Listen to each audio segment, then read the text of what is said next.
বকর একবার সামনে যান, একবার পিছনে যান, একবার ডানে যান, একবার বামে যান, কেন কেমনটা করেন আবু বকর? আবু বকর বলেন, রাসূল, আমি যখন আপনার ডানে যাই, আমার মন বলে রাসূলকে বাম দিক থেকে কাফের মুশরিকরা আক্রমণ করতে পারে। আমি যখন পিছনে যাই, আমার মন বলে আমার রাসূলকে সামনে দিক দিয়ে কোনো কাফের আক্রমণ করতে পারে। এই কারণে আমি আবু বকর একবার ডানে যাই, একবার বামে যাই, একবার সামনে যাই, একবার পিছনে যাই। এটা বলার উদ্দেশ্য হলো, হিজরতের রাত এমন কষ্টের রাত ছিল, হিজরতের রাত এমন একটা কষ্টের রাত ছিল। এই হিজরতের রাতের এক রাত সিদ্দিক আকবর এক রাতের আমল যদি এক পাল্লায় রাখা হয়, অর্ধ জাহানের যত মুসলমান আছে তাদের আমল যদি এক পাল্লায় রাখা হয়, সিদ্দিক আকবরের আমল সবচাইতে ভারী হয়ে যায়। হাফেজে কুরআন, কুরআন মুখস্থ করছেন, কিয়ামতের দিন আল্লাহ তাদের পিতাদেরকে মুকুট পরানো হবে জান্নাতের মুকুট। সুবহানাল্লাহ। এই কারণে কুরআন অনেক দামি, অনেক দামি। নবী করিম সাল্লাল্লাহু আলাইহি ওয়াসাল্লামের উপর যখন কুরআন নাজিল হয়, ইতিহাস আপনারা সকলেই জানেন, কেননা নবী করিম সাল্লাল্লাহু আলাইহি ওয়াসাল্লাম আল্লাহ সুবহানাহু ওয়া তাআলা নবীর উপর কুরআন নাজিল করবেন। নবীকে বলল, হাবিব আমার, বন্ধু আমার, আপনাকে হিজরত করতে হবে, মক্কা থেকে হিজরত করে হীরা গুহার দিকে আপনাকে যেতে হবে। সিদ্দিক আকবর হযরত আবু বকর সিদ্দিক রাদিয়াল্লাহু তাআলা নবী করিম সাল্লাল্লাহু আলাইহি ওয়াসাল্লাম বললেন, ও আবু বকর, আপনাকে আমার সাথে হিজরত করতে যেতে হতে পারে। সিদ্দিক আকবর রাদিয়াল্লাহু তাআলা এই কথা শোনার পরে আর বিছানায় পিঠ লাগান না। কেন পিঠ লাগান না? সিদ্দিক আকবর বলেন, আল্লাহর রাসূল যেদিনকে আমাকে বলছেন, আবু বকর, আপনাকে আমার সাথে হিজরত করতে যেতে হতে পারে, সেই দিন থেকে আমি আবু বকর আর পিঠ লাগাই না। না জানি কখন আল্লাহর রাসূল আমার দরজার সামনে এসে ডাক দেয়, আবু বকর, আর আমি যদি ঘুমন্ত অবস্থায় থাকি, না জানি কাফের মুশরিক আমার রাসূলকে আক্রমণ করে ফেলে। নবী করিম সাল্লাল্লাহু আলাইহি ওয়াসাল্লাম গভীর রাত্রে আবু বকর সিদ্দিক রাদিয়াল্লাহু তাআলা ঘরের সামনে এসে ডাক দিয়েছেন, আবু বকর। ডাক দিতে দেরি, সিদ্দিক আকবর ঘর খুলতে দেরি নাই, রাসূল ডাক দিয়ে বলেন, আবু বকর, আমি রাসূল যখন জবান দিয়ে আপনার নাম উচ্চারণ করছি আর সাথে সাথে আপনি দরজা খুলছেন, এটা কেমন সম্ভব? সিদ্দিক আকবর বলেন, রাসূল আপনি যেদিন থেকে বলছেন আবু বকর আপনাকে আমার সাথে হিজরতে যেতে হতে পারে, সেই দিন থেকে আমি আবু বকর আর বিছানায় পিঠ লাগাই নাই, আর বিছানায় পিঠ লাগাই নাই। দুইজনে হিজরতে বেরোছে, একজন হলো খলিফাতুল মুসলিমিন হযরত আবু বকর, আর একজন হলো আল্লাহর রাসূল সাল্লাল্লাহু আলাইহি ওয়াসাল্লাম দুইজনে হিজরতে বেরিয়ে গেছেন। পথের মধ্যে একবার আবু বকর সিদ্দিক রাদিয়াল্লাহু তাআলা নবীর ডানে যায়, একবার বামে যায়, একবার সামনে যায়, একবার পিছনে যায়। হাবিবে কিবরিয়া মুহাম্মাদুর রাসূলুল্লাহ সাল্লাল্লাহু আলাইহি ওয়াসাল্লাম বলেন, ও আবু বকর, একবার সামনে যান, একবার পিছনে যান, একবার ডানে যান, একবার বামে যান, কেন এমনটা করেন আবু বকর? আবু বকর বলেন, রাসূল, আমি যখন আপনার ডানে যাই আমার মন বলে রাসূলকে বাম দিক থেকে কাফের মুশরিকরা আক্রমণ করতে পারে। আমি যখন পিছনে যাই আমার মন বলে আমার রাসূলকে সামনে দিক দিয়ে কোনো কাফের আক্রমণ করতে পারে। এই কারণে আমি আবু বকর একবার ডানে যাই, একবার বামে যাই, একবার সামনে যাই, একবার পিছনে যাই।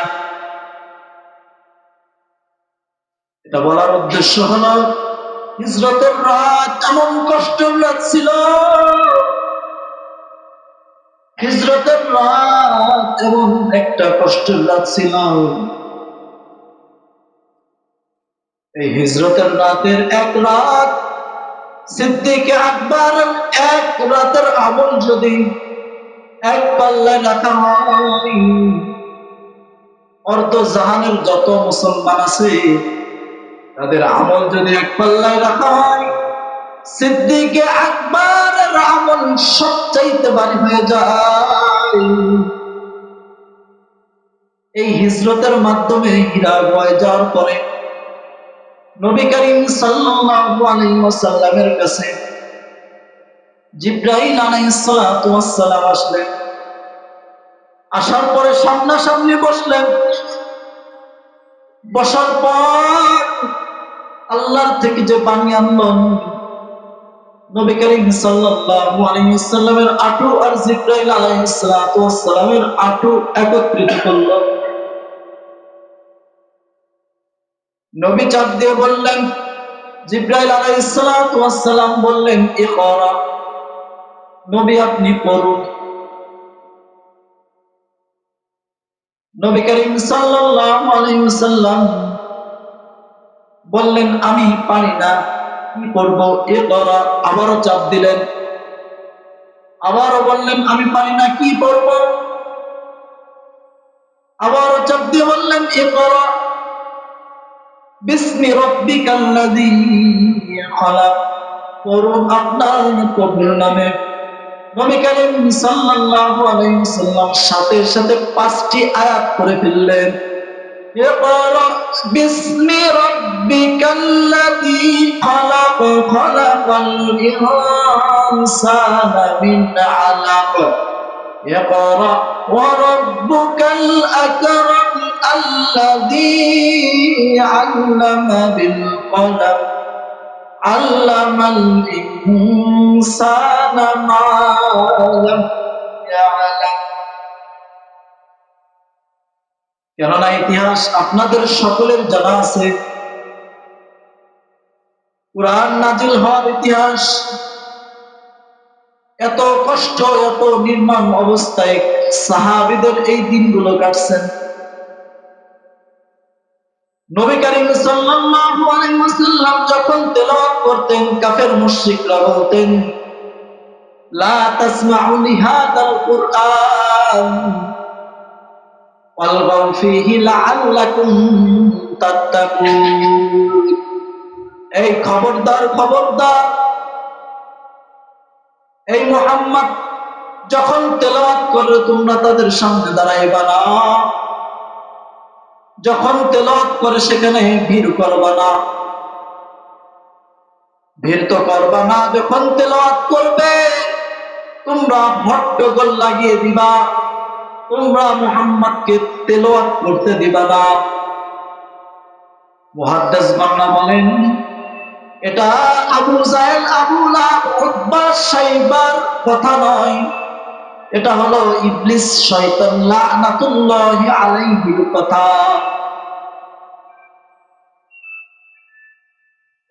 শয়তান সর্বদা মানুষকে ধোঁকার কাজে ব্যস্ত থাকে,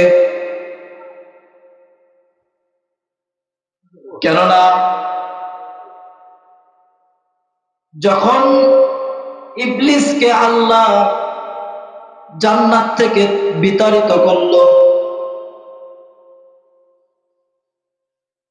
জান্নাত থেকে যখন বিতাড়িত করলো, আল্লাহর কাছে চাইলো, আল্লাহ আমি আপনার বান্দাদেরকে কাউকে জান্নাতে দিতে দিব না, কাউকে জান্নাতে যাইতে দিব না, কাউকে জান্নাতে যাইতে দিব না। আল্লাহ বলল, ও ইবলিস, তুমি কি করবা? আমার বান্দাদেরকে জান্নাতে কিভাবে যাইতে বাধা দিবা? ইবলিস বলল, আপনার বান্দাদেরকে শুধু ধোঁকা দিব আর ধোঁকা দিব, তাদের অন্তরটা আমি মসজিদ থেকে বিমুখ করে দিব, তাদের অন্তরটা আমি কোরআন থেকে বিমুখ করে দিব, তাদের অন্তরটা আমি যত ভালো কাজ আছে সমস্ত ভালো কাজ থেকে তাদের অন্তরকে আমি সরিয়ে দিব, আর তাদেরকে আমি জাহান্নামের দিকে টানতে টানতে নিয়ে যাইব।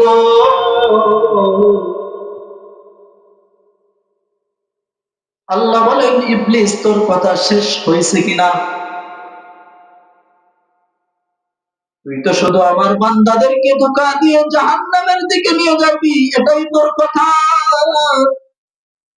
আমার কথা শোন, আমি আমার বান্দাদেরকে মাফ করতে থাকবো, মাফ করতে থাকবো, মাফ করে আমার বান্দাকে আমি জান্নাতের দিকে নিয়ে যাব। সুবহানাল্লাহ। এই কারণে আল্লাহ বলেন, কত গুনাহ করছো তুমি, কত গুনাহ করছি, একবার শুধু আমার কাছে বলো, একবার বলো, আল্লাহ আমি গুনাহ করে ফেলছি, আমি গুনাহগার, আমার গুনাহ আপনি ছাড়া কেউ জানে না, কেউ জানে না। কেননা আমার গুনাহ যদি দুনিয়ার মানুষ জানতো, দুনিয়ার থেকে আমাকে ছাতা পিটা করে তাড়িয়ে দিত। এইভাবে অনুতপ্ত হন। দেখেন, আল্লাহ আপনাকে সেকেন্ডের মধ্যে মাফ করে দিবে, সেকেন্ডের মধ্যে মাফ করে দিবে। মুহতারাম হাজরিন, এই কোরআন অনেক দামি জিনিস, অনেক দামি জিনিস। কেননা আজকে আমাদের মধ্যে কোরআনের কোনো তেলাওয়াতি না, আমরা কোরআনই পড়তে পারি না। কেননা এটা তো আমাদের জন্য ফরজ ছিল। তলাবুল ইলমি ফারিদাতুন আলা কুল্লি মুসলিম, প্রত্যেকটা নরনারীর উপর কোরআন, এই ইলম শিক্ষা করা ফরজ। কেননা যেটা ফরজ সেটা অবশ্যই অবশ্যই আল্লাহ আপনাকে ধরবে, এটা হিসাব দেওয়া লাগবে। আপনি যেমন তেমন করে মনে করছেন যে শুধু যেমন তেমন করে একটু পার পাইতে পারলে ভাই,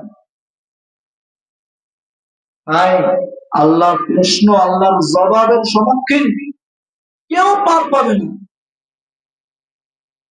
এই কারণে নবী করিম সাল্লাল্লাহু আলাইহি ওয়াসাল্লাম সর্বদা দোয়া করতেন, আল্লাহ আল্লাহুম্মা ইহফাজনি হিসাবা ইয়াসীরা, আল্লাহ আপনি আমার হিসাব নিকাশ সহজ করে দেন, যার আগে পরে কোনো গুনাহ ছিল না।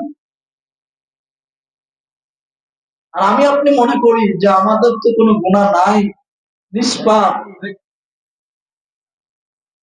আমরা এমনিতেই পার পেয়ে যাব। কেননা যার ভিতরে কোরআনের ছোঁয়া পায়, যে কোরআনের কি হয়ে যায়, সেই দামি হয়ে যায়। নবী করিম সাল্লাল্লাহু আলাইহি ওয়াসাল্লাম বলেন,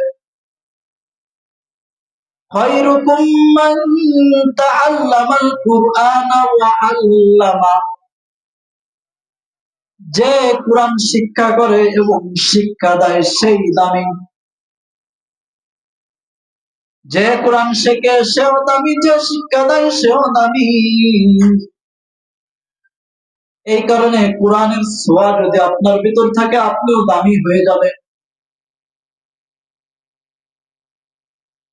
হাদিসের ভিতরে আসছেন, ইবনে জুরাইস এক সাহাবী, তার ঘোড়ার আস্তাবতের ভিতর কোরআন শরীফ তেলাওয়াত করতেছেন।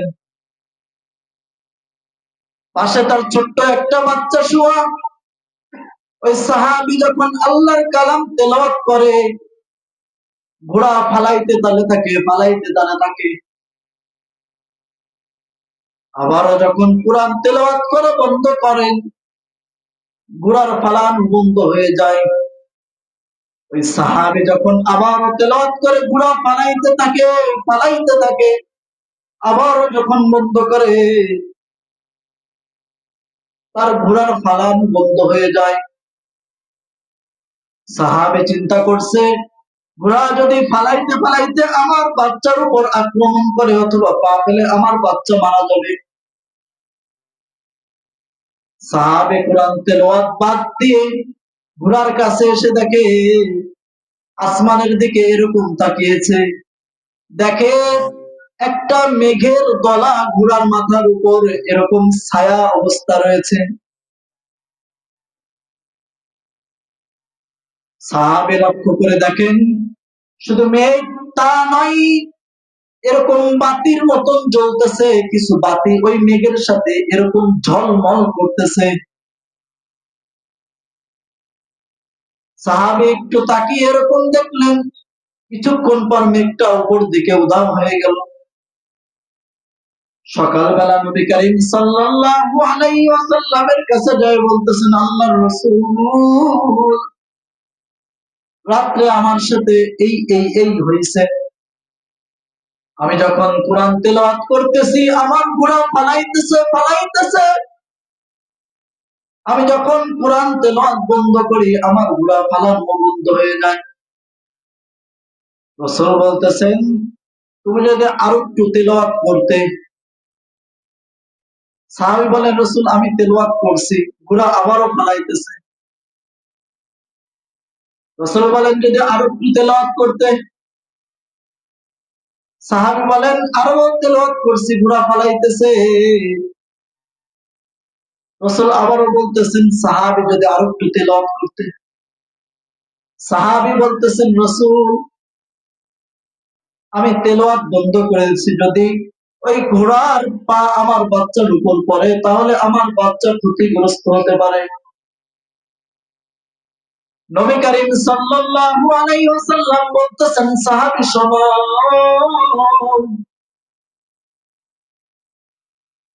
তোমার ঘোড়া ফালাইতেছে, ওই যে উপরে যে মেঘটা দেখলে, মেঘের মধ্যে যে বাতিগুলো দেখলে, ওটা সাধারণ কোন বাতি নয়, ওটা হলো আল্লাহর ফেরেশতারা তোমার তেলাওয়াত শোনার জন্য জমিনে চলে আসছে। সুবহানাল্লাহ। আইরে, বান্দা যখন কোরআন তেলাওয়াত করে, স্বয়ং ফেরেশতারা তার তেলাওয়াত শুনতে চলে আসে। ফেরেশতারা শুনে তা নাই, যখন কোন বান্দা তার অন্তর দিয়ে, তার দিল দিয়ে তেলাওয়াত করে, ওই তেলাওয়াত স্বয়ং আল্লাহর আরশের মধ্যে চলে যায়। আল্লাহ তার বান্দার তেলাওয়াত শুনে আর ফেরেশতাদেরকে বলতে তালে থাকে, ও ফেরেশতারা, তোমরা না বলছিলাম আমাদেরকে সৃষ্টি করা বাদ দিয়ে তুমি তোমার বান্দাদেরকে কেন সৃষ্টি করছো? ফেরেশতারা, দেখো আমি আমার বান্দাদেরকে সৃষ্টি করছি, দেখো আমার বান্দা আমার কালাম পড়তেছে, দেখো কত মধুর কণ্ঠ, কত সুন্দর কণ্ঠে আমার বান্দা আমার তেলাওয়াত করতেছে। সুবহানাল্লাহ। কুরআন অনেক দামি। রাসূল বলতেছেন, সাহাবী শোনো, তুমি যদি কোরআন পড়তে পড়তে সকাল করে দিতে, তুমি তো দেখছই সমস্ত মানুষ দেখতো ফেরেশতারা কেমন ছিল। এই কারণে কোরআন তেলাওয়াতকারীর কাছে ফেরেশতারা আসে শোনে। দুনিয়ার মানুষ না শুনলেও কি হয়েছে, ফেরেশতারা আসে কোরআন তেলাওয়াত শুনতে। দামি, অনেক দামি জিনিস, শরীরে লাগান, আপনার শরীরও দামি হয়ে যাবে। এক হাদিসের ভিতরে আসছে, এক ব্যক্তি কবরের মধ্যে ফেরেশতারা প্রশ্ন করতে আসছে। ফেরেশতারা প্রশ্ন করতে বলতেছেন, মান রাব্বুকা, তোমার প্রতিপালক কে? তো একজন উত্তর দিয়ে দিতেছে, রব্বি আল্লাহ। রাবি বলেন, এটা উত্তর দিচ্ছেন সেই কোরআন, দুনিয়া থাকাকালীন সে কোরআনকে অনেক মহাব্বত করত এবং পড়ত, ওই কোরআন তার উত্তর দিয়ে দিতেছে। সুবহানাল্লাহ। এক কবরের ভিতরে আযাব দিতে আসছেন, আযাবের ফেরেশতারা, কোরআন একবার ডানে যায়, একবার বামে যায়, চতুর্দিক থেকে ওই বান্দাকে ঘিরে রাখছে। একটাই কারণ, কোরআনের সাথে মহাব্বত ভালো ছিল, কোরআনকে ভালোবাসতো।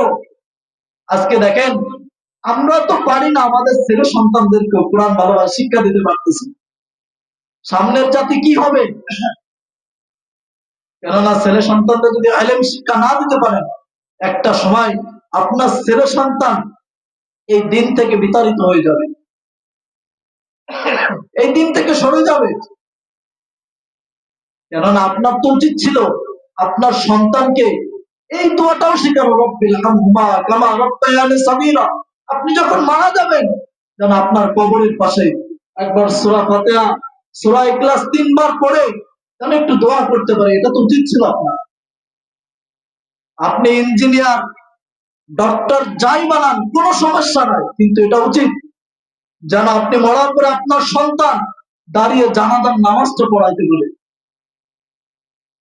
এটা জানার জন্য তো মুফতি সাহেব হওয়ার দরকার নয়, এটা জানার জন্য হাফেজ হওয়ার দরকার নাই। আপনি প্রথম পর্যায়ে আপনার সন্তানকে ইলমে শিক্ষা দান করুন, তারপরে ডক্টর বানান, ইঞ্জিনিয়ার বানান, কোনো সমস্যা নেই। এই সমস্ত জিনিস একটু বোঝার দরকার সামনে। কেননা নবীর জামানা থেকে অনেক দূর চলে আসছে, যত দূর যাবে তত মানুষ খারাপের দিকে যাবে। খায়রুল কুরুনি করনি সুম্মাল্লাযীনা ইয়ালুনাহুম সুম্মাল্লাযীনা ইয়ালুনাহুম, যত যুগ পিছনে যাবে তত মানুষ বেদিন, মুশরিক, কাফের হইতে তালে থাকবে। আল্লাহ আমাদেরকে, আমাদের নিজেকে এবং আমার সন্তানদেরকে ইলমের শিক্ষা দান করুন, বলেন আমিন।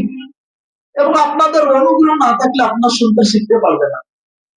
এই অনুগ্রহ আপনাদের তো থাকতে হবে, যে আমার ছেলে সন্তানকে কিছু না পারো একটু সহি শুদ্ধ হবে সূরাতুল ফাতিহা তো পড়তে পারবে, সহি শুদ্ধ হবে একটু কোরআনের শিক্ষা তো তার ভিতর থাকবে, ন্যূনতম শিক্ষা।